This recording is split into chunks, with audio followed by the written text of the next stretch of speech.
Guys, magandang gabi. Ayan, ako na lang mag-isa. Yung mga makulit kong apo, ando nang situlog na. Ayan, nag-init tayo ng tubig guys kasi gagawa tayo ng ayan. Ayan, magluto tayo ng ice candy. Ayan. Ang gagawin natin, ito ang ating flavor chocolate. Ayan guys. Tablia guys, tablia ang atong gagawin. Tapos ito na guys, tinunaw ko na siya. Ayan, kita guys, kita. Ayan, tinunaw na natin. Natalsik-talsik na nga dito sa nagtalsik-talsik na. Ayan ang ating ito nagkanaw na ako ng cornstarch. Ito naman yung cornstarch natin.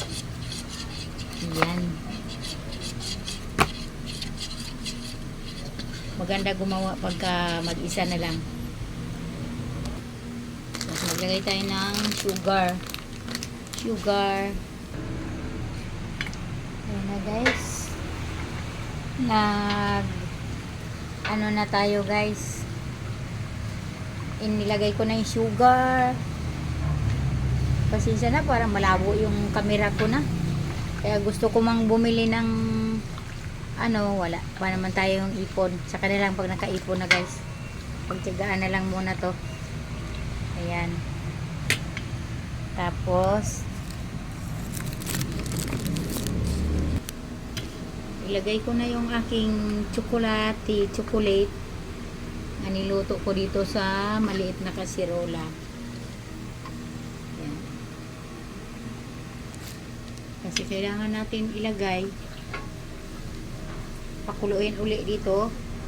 Niluto ko dito, tinunaw ko na dito, niluto kasi ang tablia kasi matagal matunaw kasi buo yun. Yan, galing sa amin, sa Liti. Yan na guys, ang ating chocolate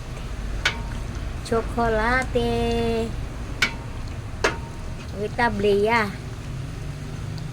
Maganda kasi mag-order sa yung doon sa amin sa Liti kasi purong kakao talaga yon. Yun, mayroon kaming binibilhan doon na ayan. Ayan, nilagay ko na yung ating cornstarch.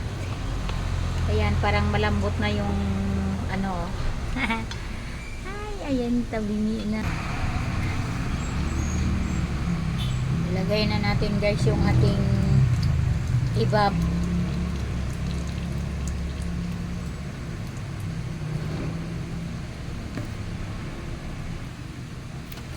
Dalawa ito. Ayan. Ayan, dalawang ibab. Ayan guys, tapos na ang ating gagawing ice candy. Palamigin na natin siya guys. Nilagay ko na yung mga milk, yung condense nilagay ko na. Hindi lang kasi maraming chocolate nilagay ko. Maraming Ayan, thank you for watching guys. Palamigin ko muna. Ayan, bukas na lang yung Ayan, thank you so much.